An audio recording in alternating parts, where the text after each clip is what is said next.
हमारी कमोडिटीज पर 26% tariff Trump administration ने आज सुबह 2 बजे लगा दिया। India, very, very tough, very, very tough.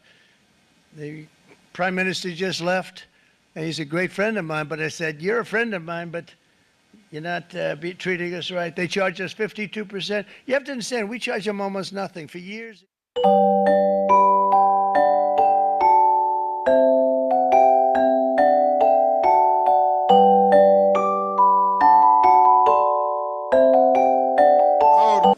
जो इनकी दोस्ती है, गले मिलने का, बात करने का, हंसने का, फिर एक बार ट्रंप की स्लोगन देने का, ये दर्शाता है कि वो अमेरिका बिजनेसमैन है और वो हमारा कस्टमर फंस गया। बीते जमाने में हमें गाना सुना करते थे, अच्छा सिला दिया तूने मेरे प्यार का, यार ने ही लूट लिया घर यार का। भारत ने अमेरिका के साथ अपनी दोस्ती निभाने में, unflinching loyalty and undying friendship निभाने में कोई कसर नहीं छोड़ी। यहां तक कि पिछले हफ्ते अमेरिकी कंपनियों का इंटरेस्ट प्रोटेक्ट करने के लिए माननीय वित्त मंत्री जी ने सदन में गूगल टैक्स नाम के एक टैक्स को समाप्त कर दिया। इक्वलाइजेशन लेवी 6% की लगा करती थी अमेजॉन पर, मेटा पर और यूएस की कई आईटी कंपनियों पर, वो खत्म कर दी इस उम्मीद में कि हम अमेरिकी एडमिनिस्ट्रेशन को और अमेरिकी कंपनीज को वू कर सकें, उनको एक रेड कारपेट ट्रीटमेंट दे सकें। लेकिन इसका क्या सिला हमें मिला? हमारी जितनी भी मेक इन इंडिया में बन रहे प्रोडक्ट्स पर, हमारी कमोडिटीज पर 26% टैरिफ ट्रंप एडमिनिस्ट्रेशन ने आज सुबह 2 बजे लगा दिया। मैं 11 फरवरी 2025 को इस मुद्दे को मैंने सदन में उठाया था। 11 फरवरी को मैंने ये भविष्यवाणी करी थी कि अगर ये ट्रंप टैरिफ वास्तविकता में बदल जाता है तो भारतीय अर्थव्यवस्था चरमरा जाएगी। ट्रंप के प्रपोज्ड टैरिफ्स, ये टैरिफ्स क्या है सर जिसकी इतनी चर्चा होती है कि ट्रंप एडमिनिस्ट्रेशन टैरिफ लगाने जा रहा है, प्रपोज्ड टैरिफ लगाने जा रहा है? उसका सरल मैं एक उदाहरण के माध्यम से आपको समझाना चाहूंगा। टैरिफ को आप एक इंपोर्ट ड्यूटी के चश्मे से भी समझ सकते हैं। मान लीजिए अमेरिका में बैठा एक बायर हिंदुस्तान के एक मैन्युफैक्चरर से एक शर्ट खरीदता है 100 रुपए की। आज वो शर्ट उसे 100 रुपए की पड़ती है, लेकिन अगर ये अमेरिका की नई हुकूमत ट्रंप एडमिनिस्ट्रेशन 20% का टैरिफ शर्ट्स पर लगा दे, अपैरल्स पर लगा दे, तो वो 100 रुपए की शर्ट अमेरिका के बायर को 100 रुपए की नहीं 120 रुपए की पड़ेगी। तो वो अमेरिका का बायर हिंदुस्तान से 120 रुपए की शर्ट खरीदने की बजाय 108 रुपए की, 105 रुपए की, 104 रुपए की वियतनाम, फिलीपींस और बांग्लादेश जैसे देशों से खरीदेगा। यह है टैरिफ का खेल, जिसके चलते एक्सपोर्ट्स घटेंगे, मांग घटेगी, कारखाने बंद होंगे, रोजगार जाएगा। सर, पहला आईटी एक्सपोर्ट्स, भारत $245 बिलियन का सालाना आईटी एक्सपोर्ट करता है। इसका 80% export United states of America को होता है। सबसे बड़ा प्रहार आईटी एक्सपोर्ट्स पे होगा। दूसरा, 15 से 25% यूएस टैरिफ्स इंडियन एपरल्स यानी कि टेक्सटाइल्स पर लगने जा रहे हैं, जिसका मैंने उदाहरण अभी आपको दिया। इसके चलते कॉस्ट एडवांटेज भारतीय मैन्युफैक्चरर्स की घट जाएगी, सोर्सिंग और बाइंग हिंदुस्तान से बंद हो जाएगी और करीब करीब एस्टिमेट्स बताते हैं 2 मिलियन जॉब्स भारत की टेक्सटाइल और गारमेंट इंडस्ट्री की बंद हो जाएगी, जिसमें मेरे लुधियाने, पंजाब से लुधियाने में बहुत सारे टेक्सटाइल हब्स हैं, तमिलनाडु में है, गुजरात में, उनको सबको खामियाजा भुगतना पड़ेगा। सर, इसके साथ साथ propose tariffs on Indian pharmaceuticals Donald Trump administration लगाने जा रही है। आज जितने भी pharmaceutical products, generic drugs, generic दवाइयां भारत यूएस को एक्सपोर्ट करता है, उन सब पर यह इंपोर्ट ड्यूटी लग जाएगी। मैं आपको बताना चाहूंगा 40% यूएसए की जितनी खपत है उसके 40% जेनरिक दवाइयां और ड्रग्स भारत सप्लाई करता है। तो इतना बड़ा प्रहार भारत की इंडियन फार्मा इंडस्ट्री पे होने जा रहा है, जिसके चलते रेवेन्यू लॉसेस और जॉब लॉसेस होने जा रहे हैं। तीसरा point, proposed 25% US tariff on Indian auto companies, automobile, auto parts बनाने वाली कंपनियों पर 25% की ड्यूटी लगाने जा रही है ट्रंप एडमिनिस्ट्रेशन, जिसके चलते $14 बिलियन का ट्रेड इंपैक्ट होने जा रहा है। और इसके चलते भारत में मैन्युफैक्चर हो रही ऑटोमोबाइल्स की डिमांड घटेगी, एक्सपोर्ट घटेगा, कारखाने बंद हो गए और 10 लाख से ज्यादा लोगों की नौकरियां जा सकती हैं। सर, चौथा और महत्वपूर्ण पॉइंट, एक बहुत बड़ी बेरोजगारों की फौज भारत की ऑलरेडी बेरोजगार फौज में जुड़ जाएगी। पूछिए कैसे सर? सर 7,25,000 वो लोग जो बिना दस्तावेज के रह रहे हैं, जिन्हें अमेरिका कह रहा है हम भारत भेज देंगे।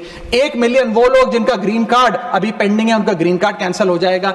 लाखों H1B वीजा एप्लीकेंट जिनका H1B वीजा मिलना अब नामुमकिन सा हो गया है। और उसके अतिरिक्त भारत में जो टेक्सटाइल्स, फार्मा, आईटी और ऑटोमोबाइल इंडस्ट्री है, उसमें जॉब ले ऑफ्स होंगे। यानी कि इन लाखों लोगों की एक जो अनएम्प्लॉयड लोगों की फौज भारत आकर भारत की ऑलरेडी अनएम्प्लॉयड लोगों की फौज में जुड़ जाएगी, उसको कैसे हम इस इकोनॉमिक साइकिल में रीइंटीग्रेट करेंगे, कैसे इस अनएम्प्लॉयमेंट और अंडर एम्प्लॉयमेंट का सामना करेंगे। सर मेरा आखिरी पॉइंट इस ट्रंप एडमिनिस्ट्रेशन का जो इकोनॉमिक इंपैक्ट भारत पर पड़ेगा उसके संदर्भ में है, वो ये है सर कि भारत की फॉरेन इनवर्ड रेमिटेंसेस घट जाएंगी, भारत का फॉरेक्स रिजर्व्स घटेगा। सर वर्ष 2024 में डॉक्यूमेंटेड एंड अनडॉक्यूमेंटेड भारतीय, प्रवासी भारतीय जो यूएस में रहते हैं, उन्होंने कुल मिलाकर $111 बिलियन भारत भेजे। यानी कि वहां पर जो आदमी रहता है वो कमाई करता है, वो पैसा हिंदुस्तान भेजता है ताकि हिंदुस्तान में जो उसका परिवार, बूढ़े माँ बाप, बीवी, बच्चे, भाई बहन हैं, वो सम्मानजनक जीवन जी सकें। जब उनकी नौकरियां ही नहीं रहेंगी, जब वो पैसा ही नहीं कमाएंगे, तो वो क्या पैसा भेजेंगे? जब वो पैसा नहीं भेजेंगे तो भारत के फॉरेक्स रिजर्व्स घटेंगे, और फॉरेक्स रिजर्व्स घटने की वजह से रुपया और कमजोर होगा और डॉलर और मजबूत होगा। सर भारत की कॉर्पोरेट टैक्स कलेक्शंस में 3 से 4 हजार करोड़ का नुकसान होने जा रहा है इस ट्रंप एडमिनिस्ट्रेशन के प्रपोज टैरिफ्स की वजह से। और इन्फोसिस, टीसीएस जैसी बड़ी बड़ी कंपनियां अब 80 से 90% अमेरिकी लोगों को नौकरियां देंगी। भारतीय जो H1B वीजा पे वहां काम कर रहे हैं उनको निकालने का काम शुरू होने जा रहा है। सर जो अमेरिका कहता है वो भारत हमेशा से करता है, एक वफादार दोस्त की तरह। अमेरिका कहता है ईरान से कम तेल खरीदो, हम कम तेल खरीदते हैं। अमेरिका कहता है मुझसे वेपन्स खरीदो, हम डिफेंस हेलीकॉप्टर्स उनसे खरीदते हैं। अमेरिका कहता है फलाना फलाने देश पे मैंने सैंक्शन लगा दिया, इस पे रिस्ट्रिक्शंस लगा दी, इससे आप अपना व्यापार बंद कर दो, हम व्यापार बंद कर देते हैं। अमेरिका कहता है रशिया से डिफेंस एयर सिस्टम ना खरीदो, हम उसे निलंबित कर देते हैं। लेकिन उसकी इन सारी चीजों को मानने और एक वफादार दोस्त होने के नाते हमने ये चीजें मानी भी, उसके बदले भारत को मिलता क्या है सर? और सर सबसे जरूरी बात, भारत में एक बहुत बड़े वर्ग ने और खास तौर पे भारतीय जनता पार्टी के समर्थकों ने सोशल मीडिया पर कैंपेन चलाया ट्रंप को जिताने के लिए कि ट्रंप चुनाव जीत जाए। न जाने कितने ट्वीट, फेसबुक, इंस्टाग्राम, यूट्यूब पे वीडियो बना बना कर डाले कि ट्रंप जीत जाए। यहां तक कि कुछ लोगों ने तो हवन और अनुष्ठान भी किए कि डोनाल्ड ट्रंप अमेरिका के राष्ट्रपति फिर से बन जाए। लेकिन उसके बदले हमें हासिल क्या हुआ? पहला झटका जो ट्रंप एडमिनिस्ट्रेशन ने दिया सर, वो भारत को दिया। सर इन 104 भारतीय जो वापस आए हैं, जिनकी हाथों में जंजीरें और पैरों में बेड़ियां थी, उनके लिए भी सर 4 पंक्तियां लाया हूं, गौर फरमाइएगा। सपना था कि अमेरिका जाकर कुछ कमाएंगे, ये नहीं पता था कि ऐसे बांधकर वापस लाए जाएंगे।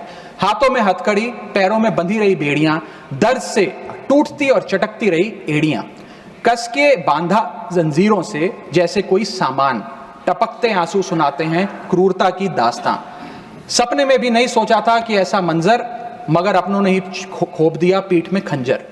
क्या बीती होगी उन पर ये वो ही जानेंगे, उनके जख्मों को विदेश मंत्री नहीं पहचानेंगे। हर चेहरे पर लिखी है क्रूरता की कहानी, हर चेहरे पर लिखी है क्रूरता की कहानी, गुनाह सिर्फ इतना कि वो है हिंदुस्तान। मैं आज फिर आपके मंच पर भी यह बात कहता हूं कि अगर ये ट्रंप टैरिफ लागू होते हैं, जो कि हो गए हैं, इससे भारतीय अर्थव्यवस्था को एक बहुत गहरा सेटबैक लगेगा। हमारा जीडीपी 50 से 100 बेसिस पॉइंट कम से कम गिरेगा। मिलियंस ऑफ जॉब्स भारत में छीनी जाएंगी, समाप्त हो जाएंगी, कारखाने बंद होंगे, और भारत में उत्पाद किए गए, प्रोड्यूस करे गए इंडियन कमोडिटीज ग्लोबली कंपेटिटिव नहीं रहेंगी। यूएस मार्केट के दरवाजे सदैव के लिए बंद हो जाएंगे। एक बहुत बड़ा झटका भारत की अर्थव्यवस्था को लगने जा रहा है। मैं उम्मीद करता हूं कि भारत सरकार अपने डिप्लोमैटिक चैनल्स को इस्तेमाल कर अमेरिकी हुकूमत से बात करेगी और इसे वापस करवाने के लिए हर संभव प्रयास करेगी, आ जाएगी। मैं आज फिर आपके मंच पर भी यह बात कहता हूं कि अगर ये ट्रंप टैरिफ लागू होते हैं, जो कि हो गए हैं, इससे भारतीय अर्थव्यवस्था को एक बहुत गहरा सेटबैक लगेगा। हमारा जीडीपी 50 से 100 बेसिस पॉइंट कम से कम गिरेगा। मिलियंस ऑफ जॉब्स भारत में छीनी जाएंगी, समाप्त हो जाएंगी, कारखाने बंद होंगे, और भारत में उत्पाद किए गए, प्रोड्यूस करे गए इंडियन कमोडिटीज ग्लोबली कंपेटिटिव नहीं रहेंगी। यूएस मार्केट के दरवाजे सदैव के लिए बंद हो जाएंगे। एक बहुत बड़ा झटका भारत की अर्थव्यवस्था को लगने जा रहा है। मैं उम्मीद करता हूं कि भारत सरकार अपने डिप्लोमेटिक चैनल्स को इस्तेमाल कर अमेरिकी हुकूमत से बात करेगी और इसे वापस करवाने के लिए हर संभव प्रयास करेगी। संसद रात के 2 बजे तक चलाई जा रही थी और उधर 1:30 बजे रात में अमेरिका जो है वो 26% टैरिफ बढ़ा रहा था।